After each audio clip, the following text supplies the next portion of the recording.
3, 2, 1. It is so hot today. I am so sweaty. The hair is up. The window is open. I apologize if you hear street noises, but it's a night shoot, baby. So today I'm very excited because this is going to be the first episode of a new series that I'm going to do on my channel called Forgotten Favorites, where I will be highlighting and running through the plots and trivia and details and information about some of my favorite films that I watched both growing up and like throughout my adulthood and whatever, and the movies that I feel like don't get talked about enough anymore. And today we are going to be shining a light, to be a bit punny. We are going to be focusing on a film called Sunshine, which came out in 2007, directed by Danny Boyle and written by Alex Garland. Yes, I did get the idea of this from my 28 Days Later video.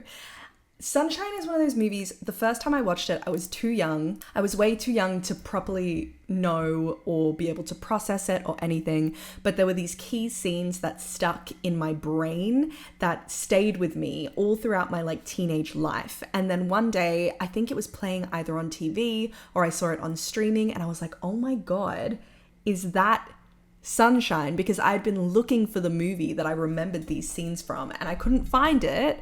And then I watched it and I was like, this is just as good as I remember. This movie took forever to make. So Alex Garland and Danny Boyle took like a year to write it. And then they took another year preparing for the actual production of the film. And then they filmed for 3 months. And then they took another year to edit it together. And I personally think it was worth it, even though I know that like Danny Boyle has been like, I will never do another sci-fi, and it maybe didn't make that much money at the box office. I think that this is such a good movie, and my sister made a really good point that we were like, watching it again, we watched it earlier this week just for this video. Watching it again, it really does feel like Sunshine walked so Interstellar could run. Interstellar is a much more probably like complete film. I think the science in it is maybe more fleshed out. I think it's maybe it's got less plot holes. Interstellar is not a horror film, right? And I do think that some people watch Sunshine and get to like the last quarter of the film and are like, what the fuck is going on? But there is something that feels very similar to Interstellar in the vibes of the film. Okay, so the film opens in 2057. The Earth has been plunged into an ice age because the sun is dying. And they basically had this mission called Icarus 1, which was supposed to send a bomb the size of Manhattan to the sun, where they would then throw the bomb into the sun and it would reignite, basically forming a smaller sun out of the energy of the larger, deeper sun. That spacecraft disappeared and nobody has seen it since. Nobody heard from it. It was supposed to get to the mission. It didn't happen, blah, blah, blah. So they have now used all of Earth's minerals, ores, whatever, to create Icarus 2, which is then going to be flying and doing the same mission. But they're doing it without knowing what happened to Icarus 1, which means they could run into the same problems. They have no idea what's going on. The name Icarus does not fly over my head. Icarus flew too close to the sun, wings melted, died. I'm just saying. So this is the voiceover that you hear from Cillian Murphy's character Cap, which kind of opens the film. Our sun is dying. Mankind faces extinction. 7 years ago, the Icarus project sent a mission to reignite the sun, but that mission was lost. This is our last chance. So technically, like, there's a theoretical particle in the film's universe called the cue ball, which the sun has been infected with, and it is just draining all of its energy. So the idea is to blow up the cue ball so that then that's destroyed and then it creates the new sun within it. Does that make sense? Because it didn't to me, but I looked into it and there were physicists who like did the shit for this movie. So I believe that theoretically it must hold up at least slightly. So even though we hear Kappa's voiceover, the first character that we actually meet is probably my least favorite character in the film. I have really strong opinions about this guy, even though he's a Kiwi and I have much love for that. Like, we'll get into it. I won't get ahead of myself. I have really strong characters about this guy, but we run into Searle is his name. I will call him Dr. Sunshine because that's what I've called him for the rest of the fucking film. Dr. Sunshine is sitting in the viewing platform, basically. So they've got this room that basically has like glass so they can see out into space and look at the sun. And he is playing around with the protector shields on the glass that kind of stops the full power and full force of the sun shining through, where he would then be like turned to ash. And he's testing it, being like, hey, Icarus, computer, can we raise the actual visibility by like 3%? She's like, you will die. You'll be turned into ash. And he's like, he's all like, meh. And she's like, but you can do like 2.7%. And he's like, let's fucking go. It's like, bro, you're gonna die. This is the ship's therapist. This is my big problem. He has no purpose. He cannot make the bomb go off. He cannot actually drive the ship. He is purely there to keep people sane. And as we are introduced to him, he does not seem very sane. This is where the gripes are griping. So I'll very briefly run into all of the characters. I will also let you know what I'm going to actually call them in the film because I have my different names for each of them. So Searle is the first one. He's played by Cliff Curtis, who is like a genuine Kiwi legend. As an Australian, you see him in so many different things. So Boyle had been familiar with Cliff Curtis's role in Training Day and in Whale Rider. And when he auditioned, he was like, wow, you're the guy for the job. And Cliff Curtis said that he kind of plays the character as the flip side of the coin of Pinbacker, which is a character that we'll meet in a little bit. Like, has a growing obsession with the sun, has this kind of like insane obsession with the sun, if I'm being completely honest. Like, it's fucking irritating throughout this entire film, but he has this obsession with the sun. But he still would sacrifice everything for the greater good of humanity. The entire crew is here to try and save like the billions of people that live on Earth. And I find this really interesting, and you'll see why it'll be interesting later on. So originally, Sunshine was scripted to begin with a voiceover talking about how parents tell their children not to look into the sun, but once told, the children would be compelled to look.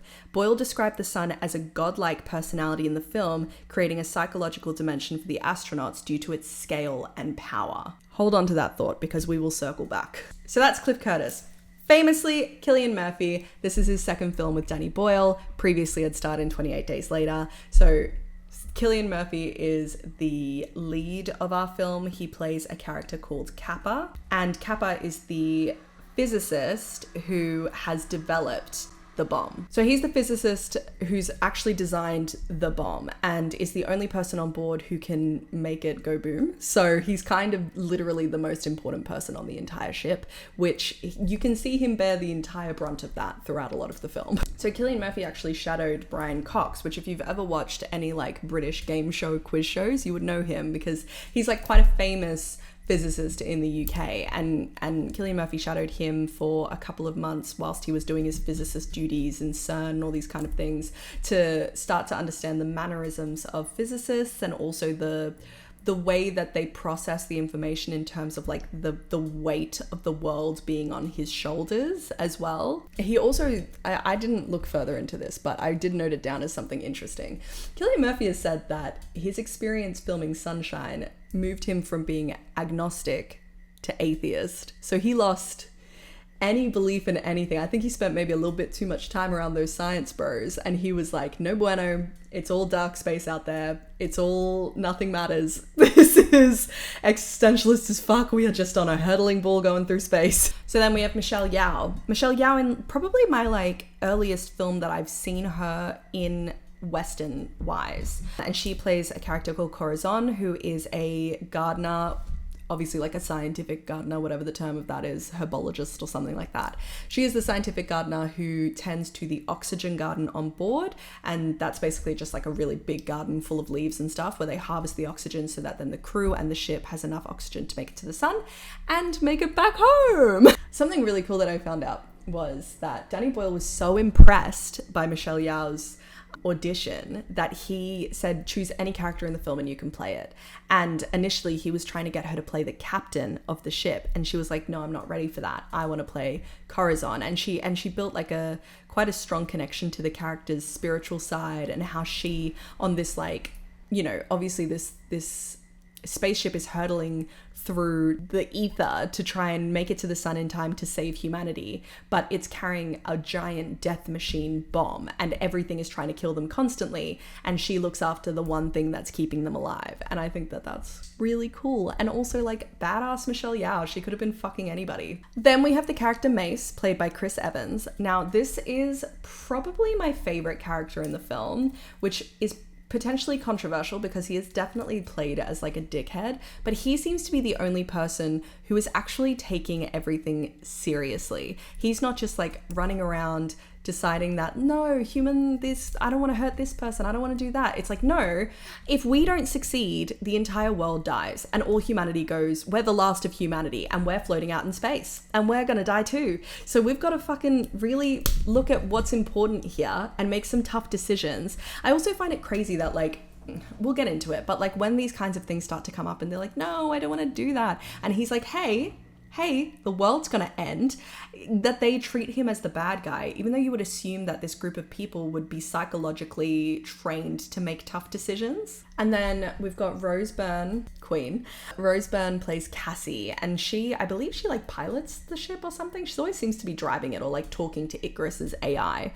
And she's probably the most like emotional character on board. She tends to be, I guess, the representative for humanity in really difficult decision-making moments.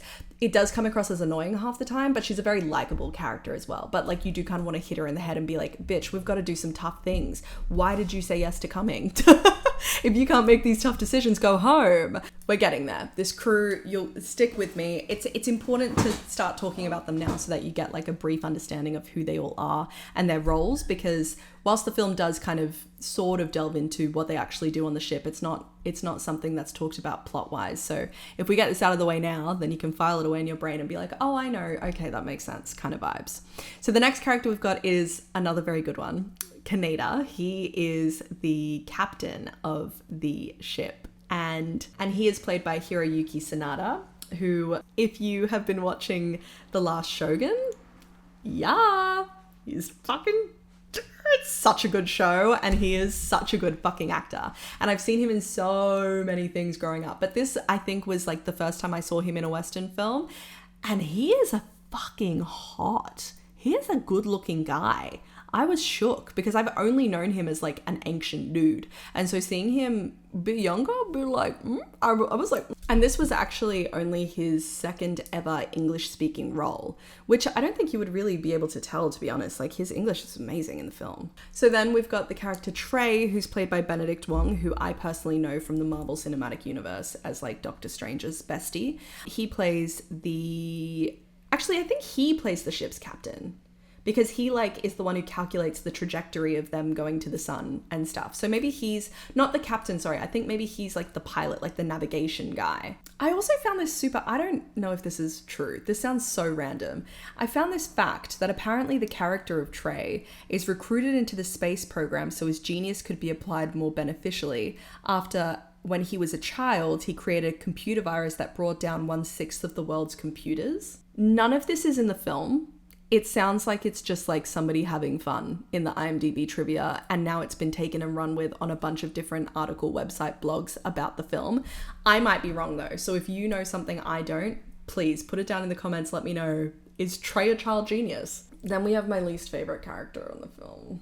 His name is Harvey. He doesn't get much screen time. I feel bad for hating him so much, but he's fucking irritating. Harvey is played by Troy Garrity. He's actually probably the only actor in the film that I do not recognize from anything else outside of this movie. I don't know if that's just because he doesn't, like, he's been in things that I have seen and I just don't remember, or if that's because maybe he's in more niche things that I just haven't had a chance to touch. So Harvey is the communications officer, kind of sticking around waiting for like beep beeps and like people trying to contact, all that kind of stuff.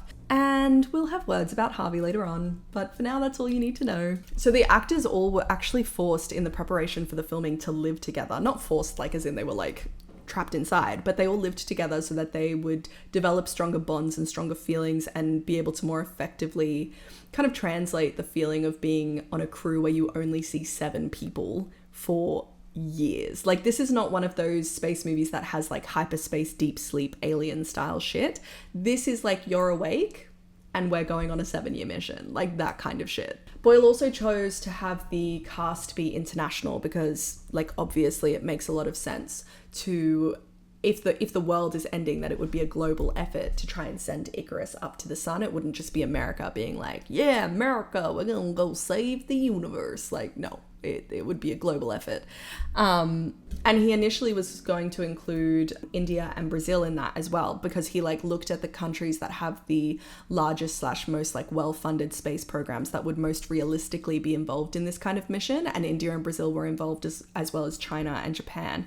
And initially he was going to cast characters that were Brazilian and were Indian, but then the good old early 2000s production company was like, no, that's going to mean that it's not going to be something that Western people are going to give a fuck about, and we want this film to make money. Well, sucks to suck, because the film didn't make money anyway. The cast all went through like all of these crazy training things that Danny Boyle wanted to put them through. So they did like the zero gravity shit. They went down to a nuclear submarine to understand how like cramped being in one of these ships for an extended period of time can feel. They all had to do like actual spacecraft training, astronaut training, so that they understood how to carry themselves on a spacecraft. And they had to learn how to scuba dive, to like acclimatize to being in the suits that they wear in the film, all that kind of stuff. So they lived together. It was basically like a boot camp for the movie.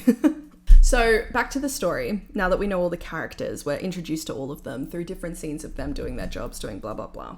So they find out that the solar winds have become too high too early. So initially they thought that they were going to have more time before they reach the dead zone, which is basically once they've gone so far away from the Earth that they will no longer be able to communicate with their loved ones back home. So they all go off to shoot their final messages, and we see Cillian Murphy, Kappa. I will call him Kappa from here on out. Kappa goes to do a message for his sister and his sister's daughters, and he tells her that it only takes 8 minutes for light to hit Earth from the sun. So if you wake up one morning and it's a particularly beautiful sunshiny day, then you'll know that we've made it.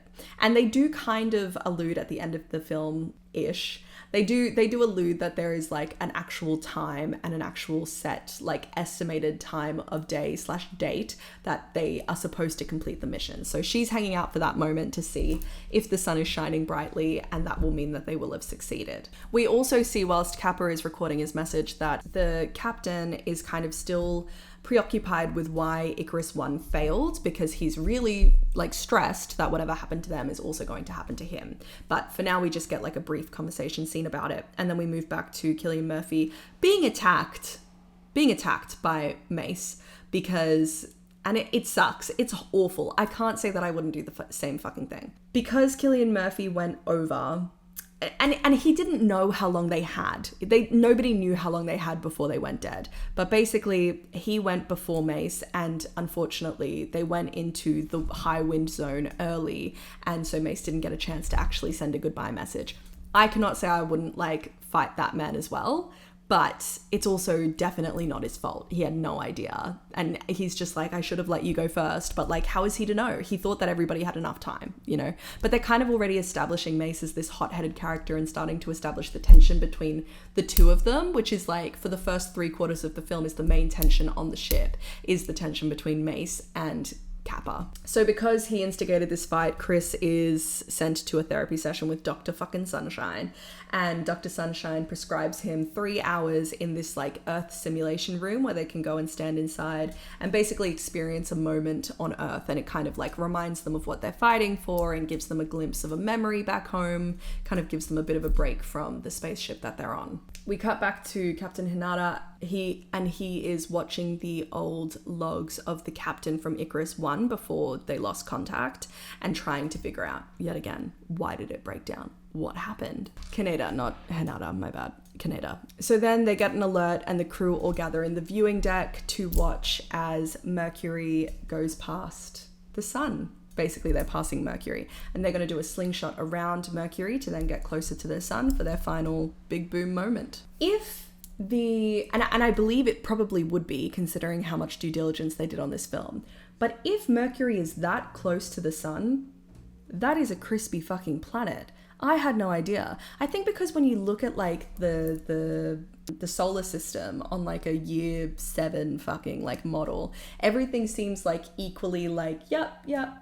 But like Mercury was like right here in this movie, and that's close. Here we go, guys. Shit's about to get fucking funky. Okay, so Harvey is listening to his beeps and boops, even though they're in the dead zone, and he discovers / receives a distress signal from Icarus 1. Yeah, who would have seen that coming? Yeah. So this kind of leads to the entire crew coming together and deciding, do we actually, go and see what's going on with the Icarus 1? Do we respond to the distress signal? Or do we maintain our mission, continue on as we continue on, and just focus on finishing the mission, because that is the main priority? Mace is very strongly against going off course of the mission. Kappa is neutral. At this moment, Kappa is neutral. But Dr. fucking Sunshine, Dr. Sunshine, with all of his glory and all of his smarts, is like, hey, there's actually something really valuable on Icarus 1 that we probably need. There's another bomb. So if something happens to the bomb that we have, which by the way, if something happens to the bomb that they have the size of Manhattan in the middle of this giant spaceship, they're probably going to die. But he's basically saying if it doesn't work the first time, if we have a second bomb, then that means that we'd be able to have a second go around. And considering the fact that we are humanity's last hope, maybe that's not a terrible fucking idea. So that's Dr. Sunshine's bright idea. And then basically, because Kappa is the only person who knows how to work the bomb and is the only person who knows the likelihood of the bomb succeeding, the crew decides that he has to be the sole person to make the decision on if they decide to detour to Icarus 1 or if they decide to maintain course and just complete the mission. Now, as you can guess, because this is a film and it doesn't just say the end, they won, blah, blah, blah, they decide to detour to Icarus 1 because when Kappa is doing his like cost-benefit analysis, ultimately having 2 bombs when they can't actually guarantee that the first one is going to work does improve the success rate of their mission.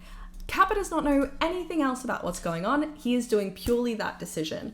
And now Mace is going to remind him that he's made that choice for the rest of the film, and anything that goes bad, Kappa's going to feel guilty for, but ultimately, I think that all of this is like normal and fine. This is 1 + 1 = 2, but I think we should all be blaming Dr. Sunshine because I hate Dr. Sunshine, and Kappa is a beautiful little boy who shouldn't be blamed for these kinds of things. He's just a little guy, and he's just making tough decisions, and everyone's just looking at him to lead the day, and he's not a leader. Cassie goes and like consoles him afterwards when he's like trying to, bear with the implications of his decision, and we can start to kind of see that there's a little fledgling romance here, which like, look, it's an existentialist space end of world movie. Romance, sure. Maybe just a friendship. To me, it was giving vibes, and maybe that's just because they're 2 beautiful people and I liked them together, but I think the characters were giving vibes. I also would like to say that the AI's voice in this film is really, really creepy, and it adds to the atmosphere and the vibes. She's very metallic. So here we go. Things instantly not going well. Trey, when kind of like reshifting the course that they are taking, he forgets to adjust the angle that the solar shields, which are like protecting the ship from the full force of the sun's rays being like right on them, he forgets to shift the angle of them. So 4 of the panels are basically like affected by the sheer power of the sun and the radiation and everything, and so they are stuck in an upright position and have to be manually lowered. So Trey is very stressed. Trey is not having a good time, is what we will say. So Kaneda as the captain and Kappa, who is volunteered by Mace because Mace decides to be a little shit about the fact that it was his decision to go and get the extra bomb. And so he's like, hey, you should take responsibility for this, even though you're one of the most important, if not the most important people on this board, this fucking ship. Like later on, Mace is very much like, nothing can happen to Kappa. We need Kappa, otherwise we can't get the mission done. But in this exact moment, he lets the petty take over him and just is like, yeah, you should go. I volunteer Kappa to go and help the captain. So they basically have to like get into these big gold sun suits and go onto the solar shield and manually make it so that the panels go back down. And Cassie is moving or driving the ship basically to be at an angle where the section of the sun panel slash, shield that they're on is being protected from the full force of the sun. So as they're repairing the panels, and as they're all watching them repair the panels, so we've got Kappa and Kaneda outside, and then everybody else is inside watching them do that. Somehow, at some point, because of the position that they're in and because of the way that they've shifted the ship, a brief ray of like the full force of the sun goes directly into the oxygen room and all the plants basically catch fire. In response to this, the AI of Icarus is like, the mission is at risk, and it has obviously been programmed to make sure that the mission is completed no matter what. So she's all like, the mission is at risk. We need to realign and reshift the Icarus so that it's in its original position and back on its trajectory towards the sun. And so she starts automatically doing that, even though Cassie is like, fuck. Kappa and Kaneda are still out there. They need to get inside immediately. And Kaneda is like, we can't come inside. If these panels aren't lowered, then the entire mission is fucked, because they won't be able to be fully protected from the sun when they're completing the mission. And so Cassie is trying to like desperately override the AI's whatever, and she gets Harvey, who's like second in command after the captain goes outside, to also vote. They needed like 2 people to override the AI, and Mace is like, you need to stop, because if we allow this to happen and we allow and we allow them to leave the panels up and we don't allow the ship to realign itself, the mission is going to fail. And so yet again, he's kind of played as the fucking dickhead, even though he's actually kind of being the only person who's understanding the gravity of this mission, that it's not just about the 2 people outside, it's about the 7 billion back home. So he's yet again framed to be the bad guy, but essentially Kaneda as the captain is like, he's right. Ultimately, it's about the mission. So he sends Kappa to run back to the airlock to get back inside the ship, whilst he manually finishes and closes the last panel. And unfortunately, he does not make it back in time. And you know what Dr. fucking Sunshine says? Instead of being like, hey, I'm going to coach you through knowing that you're about to fucking die, he starts screaming at Captain Kaneda, being like, what do you see? What does the sun look like? What do you see? And I'm like, he's so useless. Apart from that one therapy scene that we see with him and Mace at the start, this dude does not help a single person when they're having a mental breakdown. And there are a lot of mental breakdowns in this film. He's too fucking preoccupied getting skin cancer in the viewing room. It's the bane of my existence in this film. I could not stop screaming at the TV. So basically, because the oxygen garden has completely like blown up and is in flames, there's no plants left, which means there's no oxygen left, which means that they don't have enough oxygen to make it to the sun, let alone to make it back home. But even just to complete the mission, they don't have enough oxygen. So now they have absolutely no choice but to go to Icarus 1 to get the oxygen / potentially shift and move and drive the Icarus 1 to the sun, whatever. Basically, they need the oxygen from Icarus 1. And for the first time, they start to contemplate and like actually come to terms with the fact that they're probably not going to make it home. The other option, if they can't make it to Icarus 1, is to lose 3 more crew members. So this is where we're starting to get into like, hey, the world is ending. Some tough decisions are going to have to be made. Are we killing 3 people? Let's go check out Icarus 1 first. Of course, we're not going to jump on killing 3 people, but this is the options that they've got. So they board Icarus 1. We've got Kappa, Dr. Sunshine, Harvey, and Mace all board. And then we've got Trey, who, because of the captain dying, is like feeling real stabby on himself and is definitely not in the best of spirits. So he's been sedated by Dr. Sunshine because, like, why not? He's been sedated and left in the medical ward completely unsupervised. And then Michelle Yeoh and Cassie are staying watching basically them go on to Icarus 1.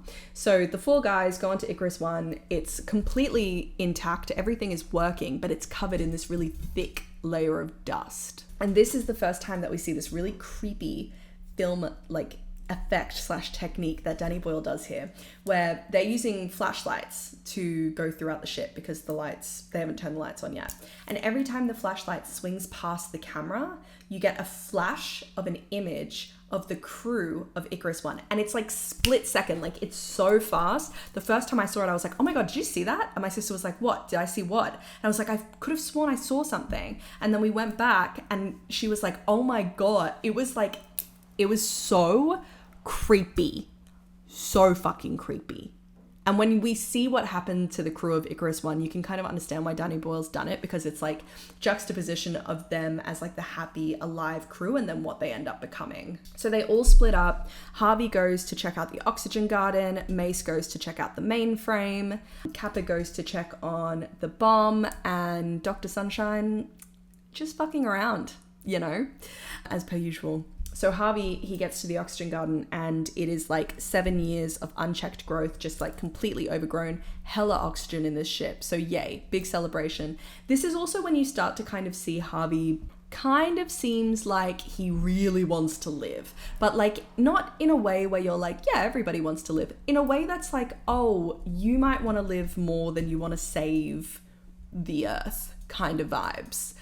Hence why, Harvey. I did say that he was my least favorite character in the film. He's not. Dr. Sunshine is my least fucking favorite character in the film. But Dr. Sunshine still has the moments where he like genuinely understands the mission and will do anything to save Earth. Whereas Harvey is less admirable, even though he's probably the most realistic, because I sure know me and my stupid little marketing girl job, I'm not equipped to sacrifice myself for the planet. But if I was this person and had put my hand up to go on to the other side of the fucking universe and do this, you would think that they would choose people who weren't going to get like the yips. So Mace is going through the ship and trying to figure out the ship's computer, but it won't respond. And then he manages to find the last log from Pinbacker, the captain of the Icarus One. And brother not be making the most fucking sense. He is talking about the sun and how God chooses when we die and how he is terminating the Icarus One's mission. And it becomes very clear that nothing happened to the Icarus. Nothing happened. They made a choice. They made their fucking choice. Yes, they did. And that coincides with Dr. Sunshine finding the crew of the Icarus One. And then we get the answer to what all this dust has been. Spoiler alert, it's been the Icarus One. It's the crew. The crew is the dust.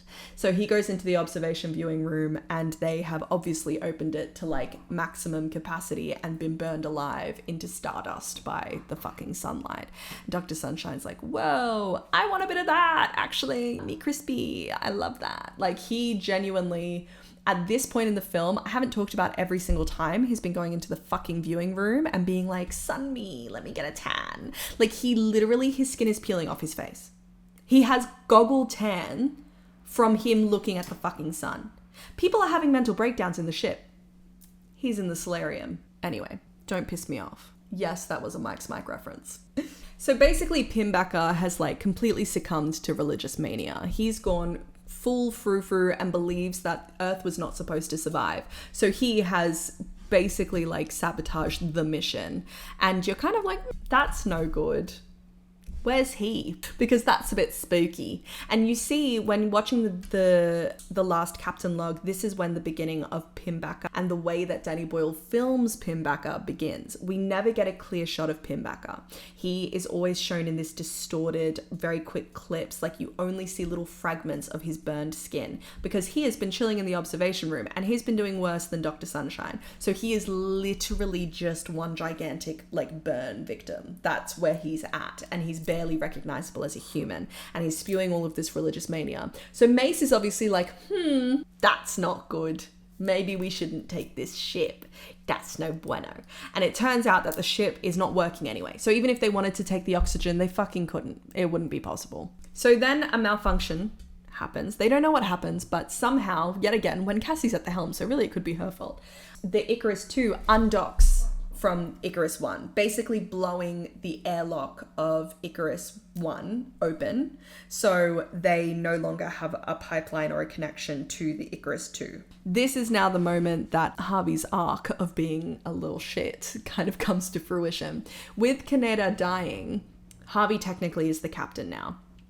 And Mace instantly is like, okay, well, we need to get across, and there's only one suit. So there's only one space suit that will fully protect somebody. And he instantly, even though he doesn't like the fucking guy, puts Kappa in that suit because Kappa is the most important person there. And so they put Kappa in the suit. Harvey starts losing his shit. Dr. Sunshine's silent in the corner. He does say, like, it doesn't matter. Ultimately, I'm not important, you're not important, Mace isn't important, the bomb is important. And he does try to reason with him, but he doesn't do it in like, not enough of it. I'm sorry, it's not enough to make up for all the other Tom fucking foolery. And I don't think he intervenes enough when Harvey starts losing his shit and he's like, I am the captain, it's direct order, get out of the suit, I'm the highest priority because I'm the captain, I'm gonna survive, I'm gonna make it out of there.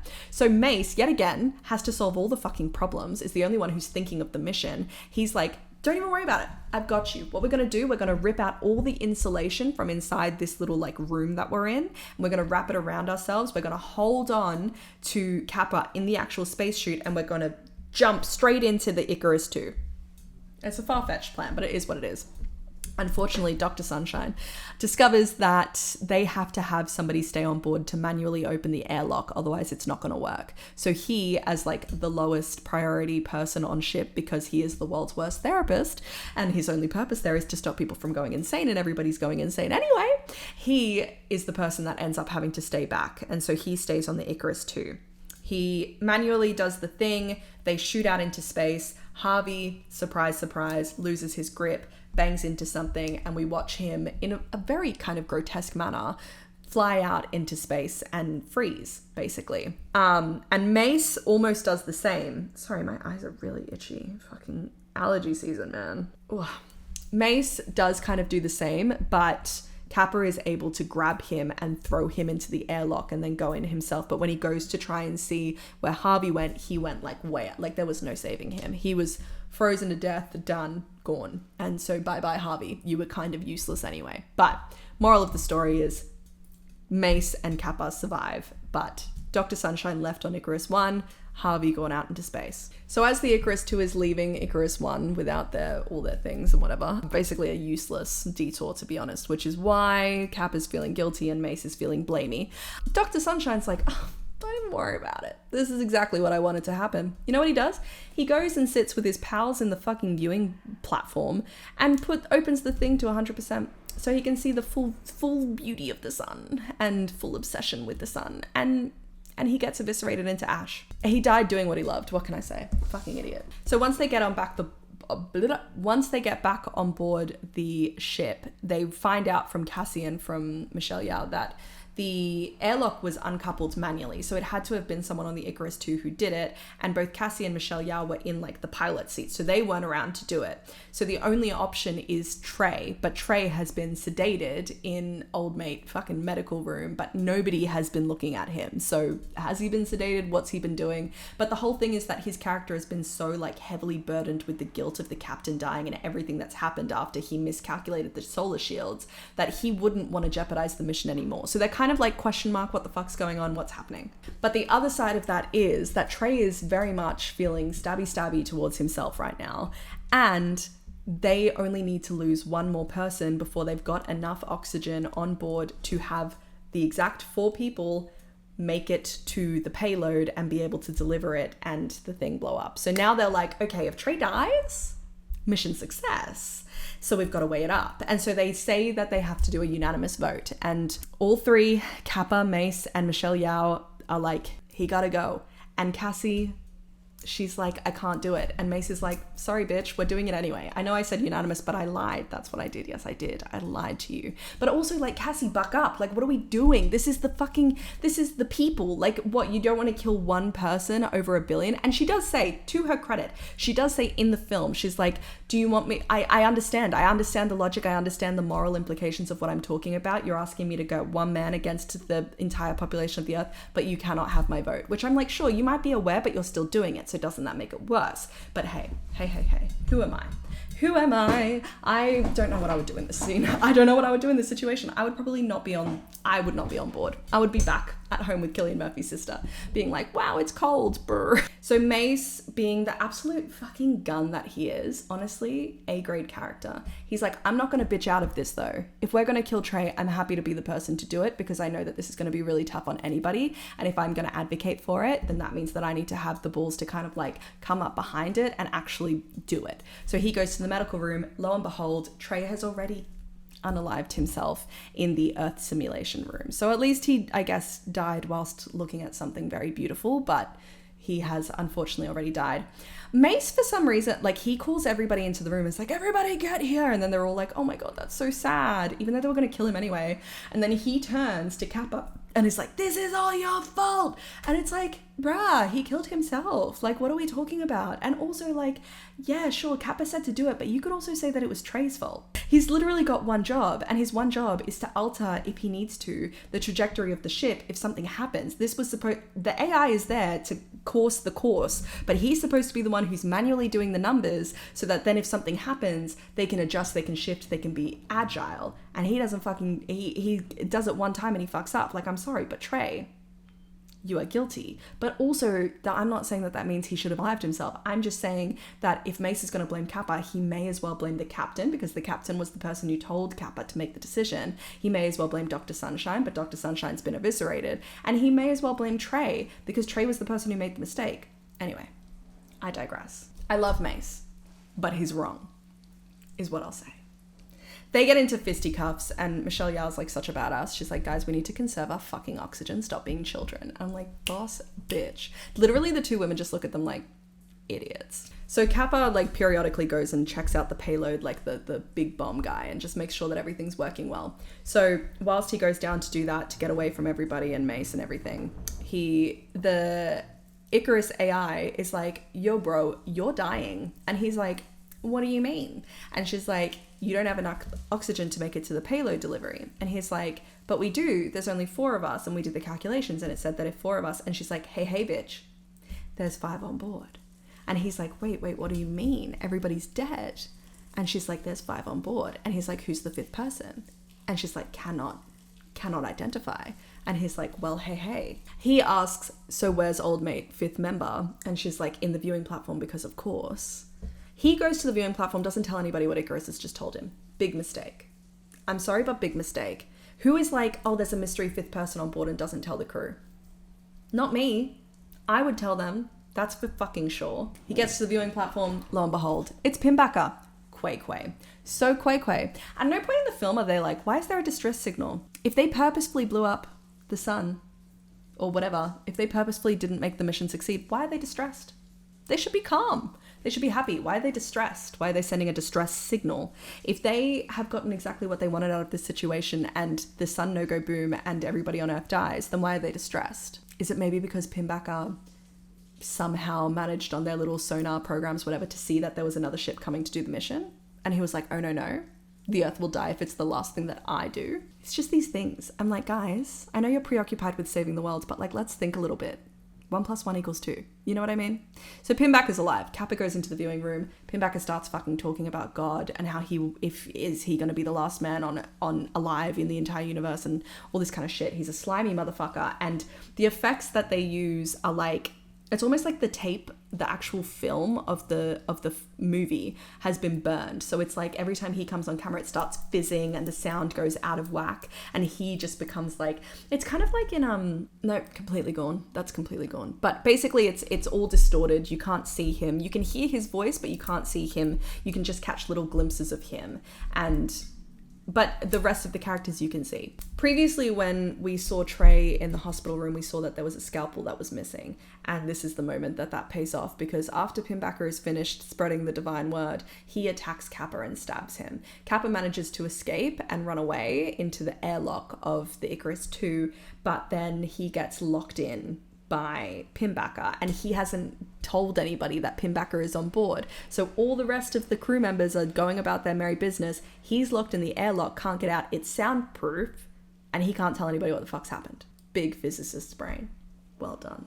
Well done, sir. So Pinbacker then starts his path of destruction. He goes instantly to the mainframe of the Icarus 2 and brings the computers out of the coolant, basically pulling the Icarus AI and Icarus as a whole offline. Meanwhile, my girl Michelle Yao is like chilling out in the burnt remains of the oxygen garden and finds a sapling, and she's so excited, and she calls out to the rest of the crew to very quickly come to the oxygen garden. She found something super exciting, and before she gets stabbed in the back by Pinbacker, and it really fucking sucks. It's actually so sad. It really hits. It does. Pinbacker then continues his course of mayhem. Cassie was taking like a nap in her quarters because nap time, as always when there's big problems happening on board the ship, nap time. She wakes up because like the ship goes offline, and she kind of comes out of her little thing, and Pinbacker is just like standing there, and she's like, and so she runs back into her little hole, and he hasn't seen her. But then they enter into like a brief little weird chase scene where like he can hear her but he can't see her. But then all of a sudden Mace is able to bring the lights back online, and when he brings the lights back online, Pinbacker can see Cassie, and so now we've got a chase sequence that continues for the coming scene. Kappa is finally able to warn Mace about what's happening via like the computer, the comms mic that's in the spacesuit that's sitting in the airlock, and he tells him Pinbacker is online. And so Mace like runs to the computer because he's like, fuck, he must have taken the mainframe out of the coolant, otherwise the ship wouldn't be going offline. He has to manually jump in this coolant, which is basically liquid nitrogen, but I guess not as bad as liquid nitrogen because he doesn't instantly turn into ice, but like it's basically liquid nitrogen. He manually jumps in, presses it so that then they go down, and there's 3 of them, and he almost makes it to all 3 of them, but then his leg gets stuck in the last one and he dies, and it's really sad. It is actually so fucking sad. It's a horrible way to die too. He's like pushing himself to get back into the water when he's already on the brink of fucking death, but he knows that if he doesn't get the coolant into the mainframe into the coolant, they're not going to be able to succeed the mission and everybody's going to die. And fucking if you say that my boy Mace is not going to fucking get the mission done. He's going to get it done. And I'm sorry, but I love him. And I'm not sorry about it. I'm unapologetic. I love him. So just before Mace dies, he's like, bruh, my leg is stuck. I haven't been able to get the 3rd computer back into the coolant, which basically means that you're going to have to manually deploy the payload into the sun. So you're going to have to get Icarus close enough to the sun, then unlodge the bomb from the ship, the bomb section from the ship, and basically drive it straight into the sun. So catapult the actual bomb physically into the sun from its little space container. And Cap is like, but I'm locked in this room. And he's like, well, you got to fucking figure it out because I'm dying. So it's all on you. You got to figure this shit out, bro, because I can't do everything around here. And like, amen to that, because he truly has been. Truly. The other thing that I will say is that Chris Evans is really good in this role. And this is a serious, like kind of emotional role that when he was dying, I was like, no. You know, like I felt something. And I feel like I know that he obviously made bank off of being in the Avengers films, and I previously had known him mostly in comedies. But I do think that there's something there where like if Chris Evans wanted to, because I know some actors just like to have fun and do their silly little movies, and I love that too. But if he wanted to, I think he could challenge himself to be in some actual like shit. Like he could do some shit, because this movie, there were layers to his character. He was a dick, but he also was the most sympathetic when it came to like, you didn't get to record your message. That sucks, bro. Like you're gonna die and you never got to say goodbye to your family, and that's horrible. And so you had to go through that, but then you come over it, you're like, you know, I know nobody did it on purpose, and then you're the bad guy every time because you're the only person in this whole crew who is willing to make the mission the most important fact, even though everybody at home is gonna die.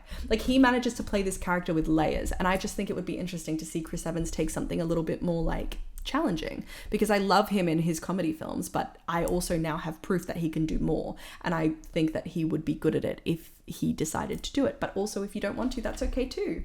Far be it from me to tell you what to do. So Cassie manages to stab Pinbacker when the lights come back on, and she like legs it into the bomb room. Basically it's the closest room to her. She can lock herself in there, and she legs it to the bomb room whilst Pinbacker chases her. Kappa manages to break out of the airlock, like literally break out of the airlock. Like he punches a hole into the door of the airlock and then opens to space, so that then the suction kind of like breaks the door out. And so then he kind of charges into the spaceship, unloads, even though he's only got like 2 minutes or something. There's a very stressful countdown. He manages to set up the payload to separate from the main ship, and then we watch as he catapults into the payload that is now hurtling directly towards the sun, and we see the Icarus ship that has been home for this whole movie go out into space and explode, and it's really sad. And you're kind of like, where's Cassie? Because we haven't seen her up until this point, but we haven't seen her die either, so we think that she's still alive. As he gets onto the payload, which is this kind of gigantic cube sort of thing, as he gets onto the payload, Cassie is sitting there kind of catatonic, like she's obviously been hurt and stabbed. And he's like, where is Pinbacker? Did he make it onto the bomb, or have I just killed him? She doesn't answer him because she's catatonic. Don't know why, but she's clearly been injured. And then Pinbacker is like directly behind him, grabs him, throws him off so that he almost falls off of the side of the bomb. But just before he can, Kappa fucking like deep, because his skin is so soft and damaged from all the sun exposure he's had over the 7 years that he's been chilling in the fucking observatory room looking at the sun being like all hail. His skin is destroyed, and so Kappa fucking grabs onto his arm and all his skin just falls off. It's disgusting. It is so, he like fully gets degloved. It's so gross. And so then Kappa falls, Cassie falls, but then because the payload is hurtling towards the sun, the center of gravity keeps on shifting as it moves. So then they end up kind of like aligned on the right thing. And you see Pinbacker at the top, and he's kind of like, oh my God, what the fuck? And then Kappa goes into his control room and he sets off the bomb. And that's basically the end of the film. But there's this moment at the very end of the film when Kappa is setting off the bomb that everything is working. And there's this moment where he's standing in between where the surface of the sun is coming to meet up with him and the bomb, and then the bomb is exploding here, and then Kappa is in between the two things here, and Kappa is like staring at the power of the sun. He's got the bomb behind him, and it's such like a moment. It is so beautiful. It is such a moment. Like, I can't even stress how much of a moment it is. And he goes out to touch it, and I'm like, boy, you're gonna die. But like, he's gonna die anyway, so I guess he doesn't care. But it's so beautiful, and especially because like the whole film, it's been holding over his head these last few seconds of when the bomb is about to detonate. The computer can no longer guess what's going to happen. It can't simulate the outcome of the bomb. And so now we're getting to see it, but we don't know. We don't know what happens. Screen fades to black. And then all of a sudden, we're on a frozen, icy wasteland. Cillian Murphy's sister is watching the end of his message, and then she turns to her 2 kids and is like, guys, it's time. So this is what I meant when I said that clearly there was a time that the payload was supposed to be delivered. So everyone on Earth was kind of hanging out to look at the sun at that time. And so she kind of goes onto this hill with her 2 kids. They look up at the sun, and all of a sudden it becomes hella bright and starts to shine properly onto the planet. And then they kind of like zoom out, and you see that it's in Sydney, Australia, because they knew I was going to make this video eventually and that I would be very excited to see the Opera House in this film. But obviously I know that it's to show that, you know, Sydney, Australia is not a frozen wasteland. So obviously there's been the climate change that's happened with the sun dying. But I found that very interesting. Basically, they succeeded. Happy ending. Yay. We love that, because fuck, that was harrowing. They really went through something there. So as I alluded to, the film did not make much money. It had a $40 million budget, and it made $34.8 million in the box office. And I can kind of understand, like, it's very sciencey, it's very jargony. Like, it's definitely not like light sci-fi. They are truly, there's physicist mumbo jumbo, but I'm also an idiot and I could follow. / if you do a little bit of like Googling on the sides, you can kind of understand what's happening. And you don't need to know every single nitty-gritty detail. I just think it's impressive that they include them. But maybe for an early 2000s, like if they marketed it as like a sci-fi horror film, they maybe were not anticipating that it was going to be such a nitty-gritty kind of sciencey kind of film. But I fucking love this movie, and clearly other people do too, because it got really good reviews when it came out, and now people are like, it's a cult classic. And I'm like, it is a cult classic, but no one talks about it. Every time I talk about it with someone, they're always like, oh, I think I've seen that. And I'm like, bitch, you should know. It should have stuck with you. So we're never going to get another sci-fi movie from Danny Boyle, because this scarred him for life. I think he fought against production too much. I think he spent too much money. I think he didn't make any money back, and I think he was just like not worth it. Which really sucks, because I love this movie. There is something that has stuck with me since I was a child. There's just sometimes those movies like that stick with you, specific scenes, the imagery of Michelle Yeoh with that little sapling, that little hope that they had being snuffed out so quickly by Pinbacker. Like, that has stuck with me. The the video and the footage of the oxygen garden blowing up on fire, the scene of Pinbacker for the first time coming into full view, like still staticky, but like in the observation platform, like that stuff stuck with me for 10 years before I found this movie again. And I just think that the acting is amazing. I think that the plot is really, really cool. I think that it's not just the same as another apocalypse style sci-fi movie. I think that it actually has something interesting in there. And sure, I don't fully understand the like worshipping the sun as a god, but I also can understand that there would probably be some really crazy psychological effects of having the entire world's fate on your shoulders. Would you become like a weird sun demon? Probably not, but like that's what keeps it spicy. That's what makes it horror. That's what makes me love it, and why I like this film and will watch it more than I would watch Interstellar, even though Interstellar might have a better IMDb rating. And that's it. One of my forgotten faves, Sunshine by Danny Boyle. Go watch it. It's so good. Seriously, go watch it, because my rambling will make a lot more sense if you've watched it first. So if this whole video didn't make sense, go watch the movie, come back, watch this video again.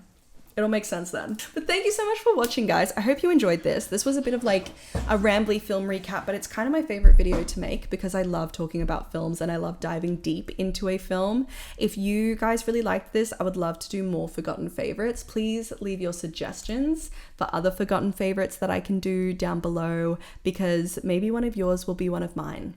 Or maybe I'll watch it and be like, fuck, this should have gotten more attention when it came out, and agree with you that it's a forgotten favorite. So please let me know down below what other forgotten favorites you would like.